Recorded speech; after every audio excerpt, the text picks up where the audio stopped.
Okay. Hi, I'm Wiley. And I'm Maddie. And it shouldn't happen again. Bum, bum, bum. And you know what else shouldn't happen again?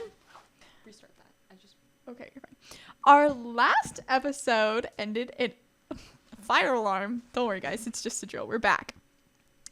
I hope you liked our guest, Natalie. She's really sweet, really cool. We love her. Big shout out to us for figuring out our own audio thing because everybody bailed on us. Whoop, whoop. Whoop. It's not like they're going to listen, but this is kind of rude. You bailed on us. Yeah, but we figured it out because we're freaking ballers. Because we're queens. Thank you, Aiden Reinecke, for answering my call and helping me a little bit. Yeah, I was able to do the rest. As much as he could. Yes. Which was more than other people did. So, my case today is David Carter. This is kind of a new relevant one. Maddie does old cases and they creep me the freak out. So, this is a new one. It is not very, very cute, though. It's very disturbing. My case for today, my song for today is Bye Bye from Fearless because this chica went bye-bye. But, yeah, so it's bye-bye because this girl went bye-bye, and that's all I'm going to say for right now. So, David Carter was a 39-year-old dad who is very devoted to his family. Me too. This is a very interesting case. It's still relevant today, like I said, for multiple reasons. So do you want me to just say it first? Because it's kind of like it's a spoiler, but it's not really a spoiler. So she's still on the run, the murder. That's why it's bye-bye, because whoever murdered this guy is nowhere to be found. Nobody knows Oh my god, she is. it's a girl who murdered her guy? Yes, isn't literally that, girl power. So innovative? That is We so can't say innovative. that. This lady's actually terrifying. The fact that this person is running around in the wild is terrifying. Oh my god, wait, can we get her on it? On the Yeah, podcast? we'll find her. Okay.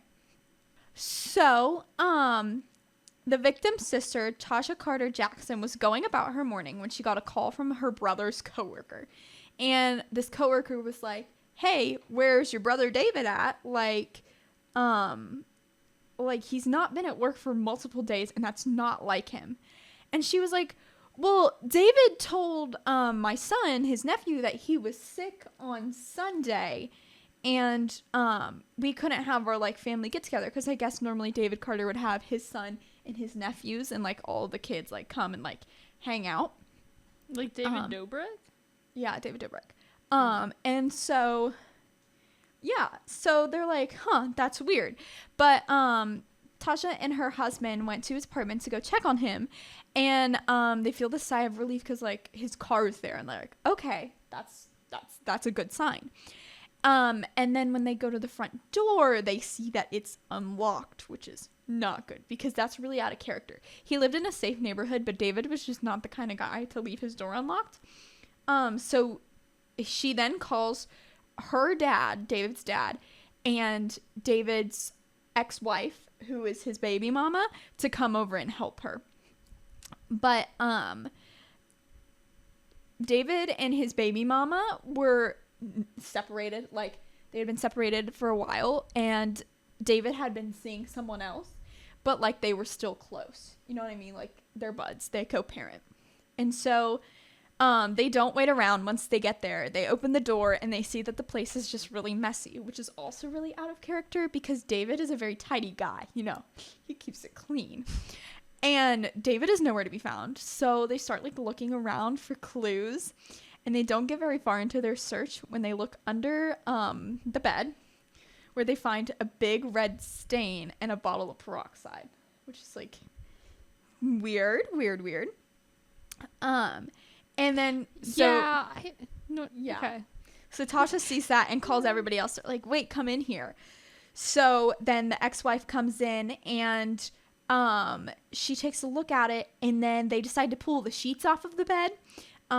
And they find even more red stains on the mattress. And then at the top, ketchup. Probably at the top of the mattress is a bullet hole. So they're like, huh. But David is nowhere to be found. And then when the dad comes in, he just kind of, he stops and he like takes it all in. And he had been in the military, so his training was like telling him, he said, we need to get out of here right now. Something awful has happened. This is a crime scene, which makes sense considering there's blood stains everywhere. Blood stains, bullet holes. Maybe. And there was also this is weird. There was also a bullet hole across from the bed in the closet door, which is weird. And you'll find out like that doesn't fit into anything. But they called the police. They said something awful has happened. We don't know where my son is. And by 4 p.m. that day, police had secured the crime scene and were combing through the apartment. And they were there searching for at least 24 hours. Which I don't know like how long those normally are, but I feel like 24 hours is excessive. Like that's kind of long. Yeah, like they're searching the house for 24 hours? Yeah, like combing through stuff. Weird. Maybe he was like a hoarder. No, because he was a very tidy person. Oh. Tidy guy. Yeah. Tidy whities. Yes.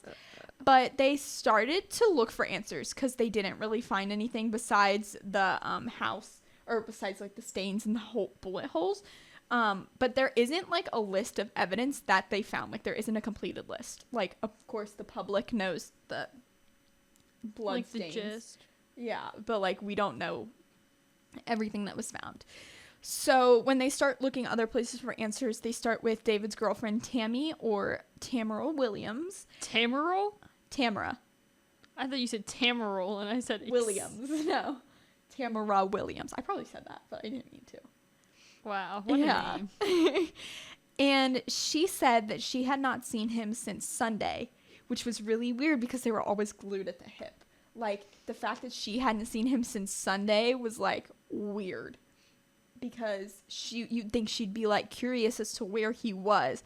But she sounded really dismissive on the phone with Tasha, which is who, called her the sister. And she doesn't offer to help or anything. Like, it just feels very off. And Tasha is not Tammy's biggest fan. They, like, they all went to high school together. And, of course, they all knew each other. But then David and Tasha... Wait, who's Tasha again? Tasha is the sister. Tasha's the sister. Tammy is the girlfriend. The girlfriend he's glued at the hip to? Yes. Okay. So, they all went to high school. And then... like in high school, Tammy was like really like a cool, like she had good leadership, like she was a good student type of thing. Everybody liked her. But Tasha could see right through Tammy and could tell that something was off. So the rest of the family didn't really see it. Tasha was the only one, but she was very controlling and obsessive. She started doing this thing where she didn't want him to be around his son and his baby mama. Absolutely not. Like that was unacceptable. So well, that's like his son. Yeah, literally.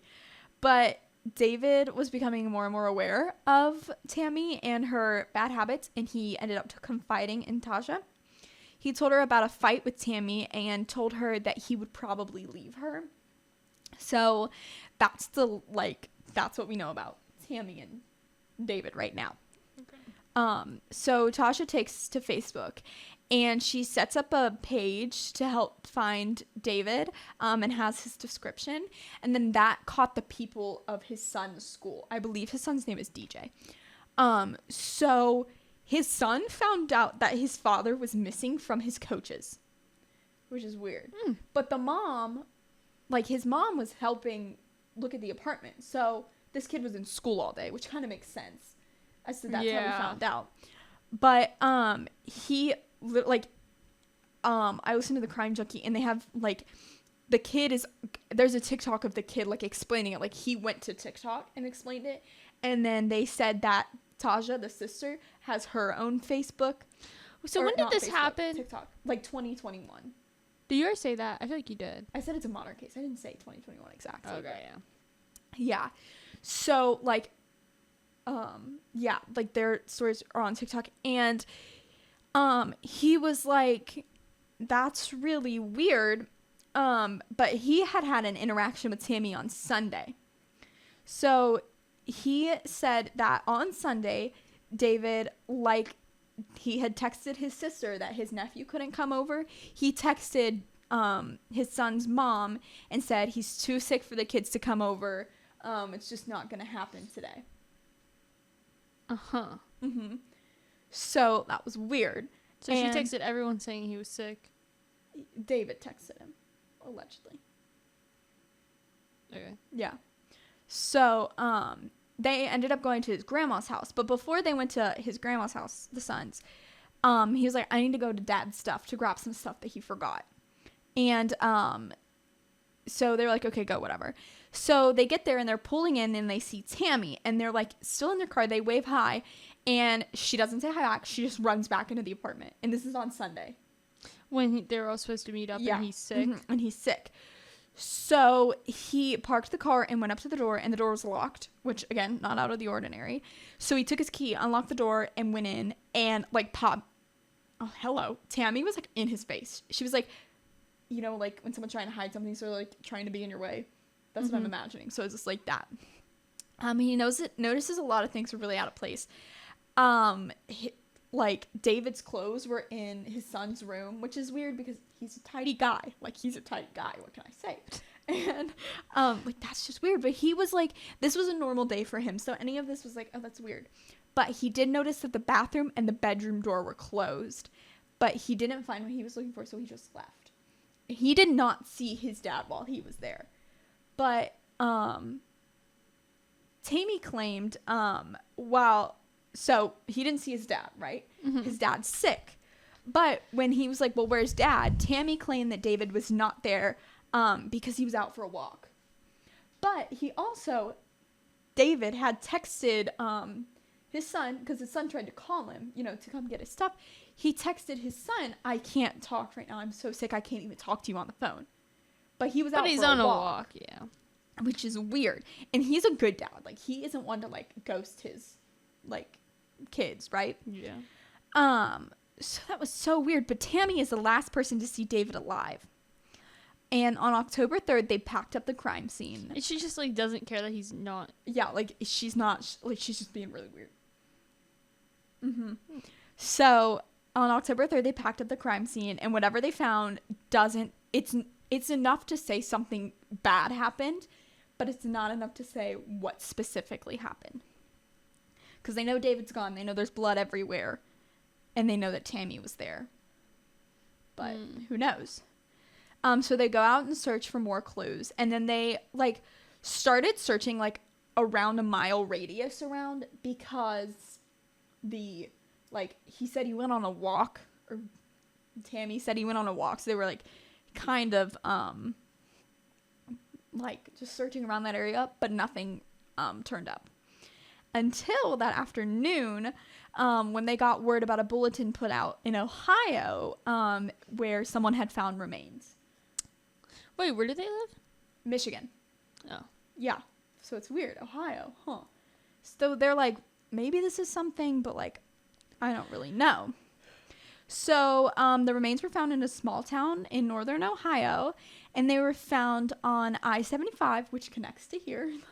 Does that say? Yeah. When a worker cutting grass noticed a sleeping bag in his way. Stop. You're not ready for this. Like, this is... No, because the sleeping bag yesterday. Yeah, you're not ready for this. Just wait. So, he went to move it, and it was really heavy. He was like, oh, this might be, like, a kid in here. Like, I don't know. And so, because it wasn't that heavy enough to be an adult, right? Like, he's like, oh, maybe this is a kid. But he didn't open it because he wasn't sure. Oh, girl, just wait. And so he immediately called the police. And when the police arrived and opened the bag, they didn't find a kid. Like, don't worry, it's not a kid. It's only parts of a human adult. Parts. Emphasis on parts. Because it was just the bottom torso and the legs of a male. Yeah. And so they it gets worse. They brought out the cadaver dogs, but they didn't find anything else. Like, they only found the legs and the, like, bottom half of the torso. So, like, they could tell it was a male because of his genitals, but not a uterus. And they sent the half of the body to an autopsist. And on the leg, there was a tattoo of a pit bull with red eyes, which David's family had said that he had that tattoo, which is what stood out, and that's why I want to get a tattoo. Is so if I ever die, I can be identified easier. Good. Can we get matching tattoos? Can we get ISHA tattooed on us? But see, if they're matching, then they won't know who's who. So they have to be slightly different. That's okay. We can do that. Okay. Yeah. Okay.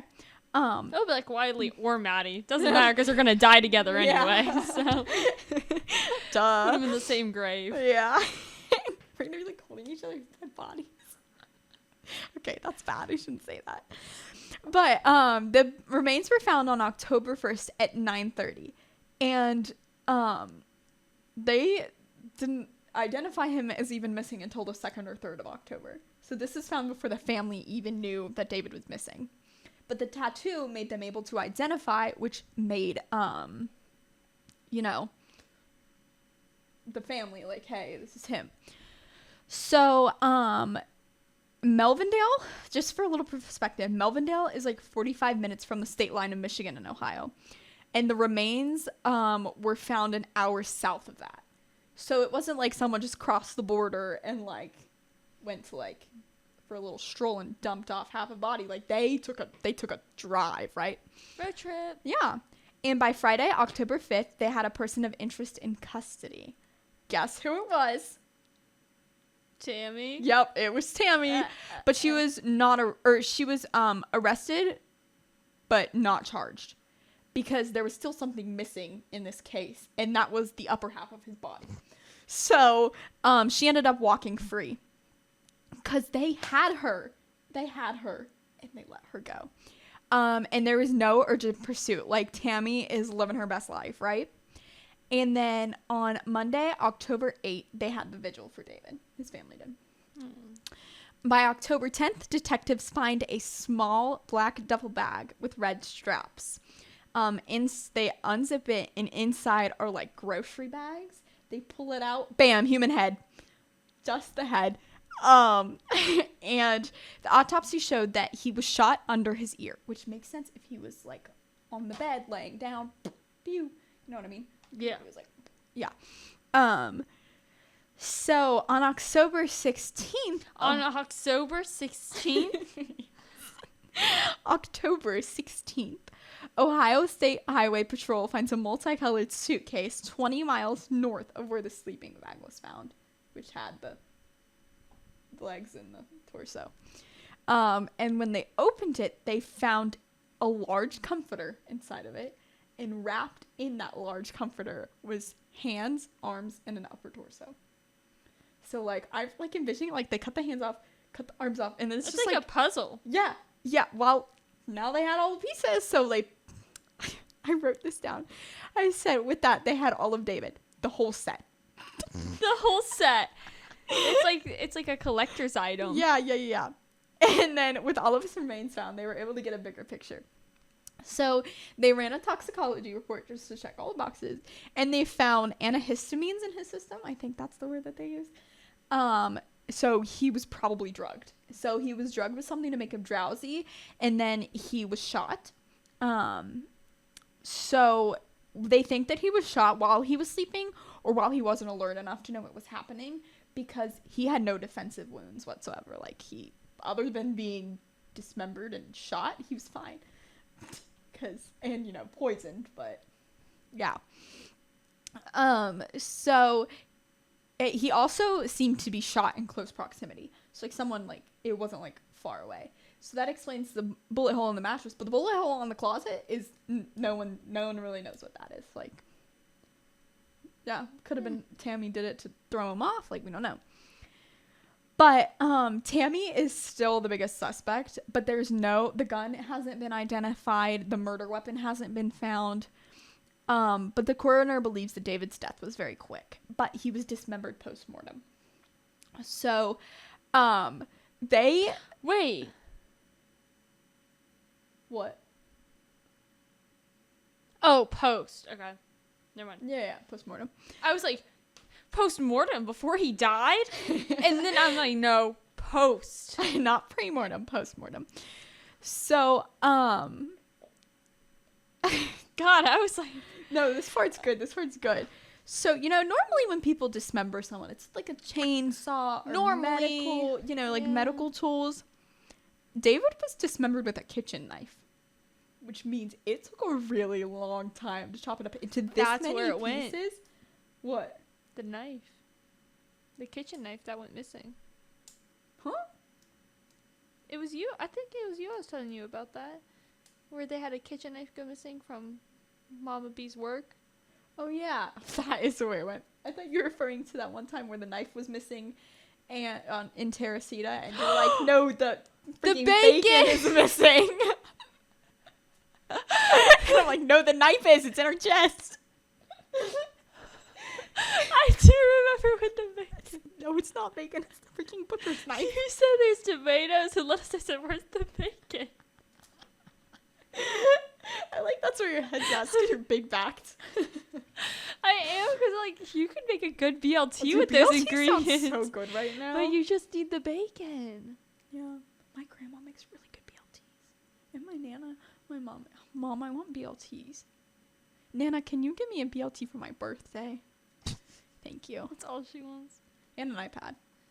But anyway, I asked my mom for an iPad, and she said if you would have sent that with strobe instead of balloons, then I would definitely get it for you. oh, But now it's a maybe. oh, 'Cause I didn't send it with the right effect. Yeah. Okay, wait. We're not done yet. Okay, so, there were a lot of pieces of this body everywhere, and you know, it took a very long time to chop this man up because they used a kitchen knife. On October 27th, a memorial is held by his family, and they were all standing like, wow, why hasn't Tammy been arrested yet? So, December 20th, this is 2 months later from the memorial, Marshals warranted this is what I wrote down. The U.S. Marshals a felony warrant arrest for first... Warrant a felony arrest. Yeah. Anyway, they warranted an arrest for first-degree murder, tampering of evidence, and moving a dead body. Okay, valid. So their family is like, oh, we're going to get her in a couple weeks. It's going to be fine. But coincidentally, in January, they found out that Tammy fled Michigan in October when she was first released from custody. Which, of course she did. Yeah, very clearly, because, you know, she was flying by the seat of her pants. And they pulled her credit card statements. And the last place she visited was Ann Arbor. Something like that. On October 16th. She had dinner and drinks and then stayed at a hotel. And then on the morning of the 17th, she went to Chicago and then New York and then checked into another hotel. And she's using her own identity right now because she's not wanted. There's not a warrant for her arrest right now because they just released her. She should have taken everything out of her bank account. Yeah. Cash only. So she left on the 18th. So she not only had experience in the medical field, but was also a travel agent. So she had ties. She has ties everywhere. Oh. Mm-hmm. Yep, they're dumb. And she had relatives all over the U.S. So detectives are worried about all of her connections, and there are definitely people out there helping her. And by now, she's probably using aliases. And they can link one to her. It's Latoya Williams. And she may be using other aliases that have similar names. Like her last name is Williams, and this alias is Williams. But with the pursuit going cold, they took to the press to get the media out. In March 2021, she was featured on America's Most Wanted. By September, they have a tip. They have something. And Tammy's mother is accused of stealing over $200,000 from her union because she was like a firefighter lady, like a treasurer. And she was spending it on big trips, like going on cruises, going on vacations. And they were like, maybe she's giving her money to her daughter. But they found out she's just been embezzling funds for a really long time before her daughter started murdering. So, yeah. But there's a lot of gray area. Like, this girl literally could be anywhere. They think she's probably on the East Coast somewhere. But they don't really know. Oh, she could be here. She could be here. Isn't that crazy? Yeah. Do you know what she looks like? Yeah, I'll show you a picture in a minute. But in 2022, Netflix Unsolved Mystery features David's case and brought a lot of attention, but the episodes didn't turn into anything useful. And in 2023, Tammy earned a spot on the 15 most wanted fugitive list. Wow, good job. Yeah, she achieved that. But they really are worried about where she is and who she's with now because she could be with another guy right now. And this guy has no clue. Yeah, and he could kill her. Yeah. Or she could kill him. But yeah, nobody knows where she is. Yeah, I wonder what she looks like. She looks like a normal. Like, if I saw her in the street, I would not think anything of it. Oh, God. She looks like way too normal, too. Like, I would never even, like... Mm-hmm. See, that's when she was, like, arrested the first time, I guess. No, because literally... Even if I were to see her now, after seeing those pictures, I would still not think anything of it. Like, she's just, like... Yeah. But... there is a stampede. But, yeah. That's David Carter. King. But, yeah, and that's his, like, son. But, yeah, that's all. Huh. Yeah, so be on the lookout for her, guys. If you find her, let us know. Leave a comment. Comment, please. Okay, guys, remember to like, comment, and subscribe for more. Yeah, we're gonna go eat food in environmental club, a healthy environment. Oh, we are gonna go help the environment in environmental club, and we are joining environmental club on the last meeting of our junior year. So yeah, I like how she said you'll probably have to, but like they're not doing anything today. I think she just loves us. You're gonna have to join in my environmental club, guys. Like, it's important. It's the last day. It's the last day, and we're just gonna go in there and eat because we're big backed. But yeah, that's all. Have a great week. I'm Wiley. And I'm Maddie. And maybe it should happen again. Whoa! I'm just kidding. I'm just kidding. It shouldn't happen again. What?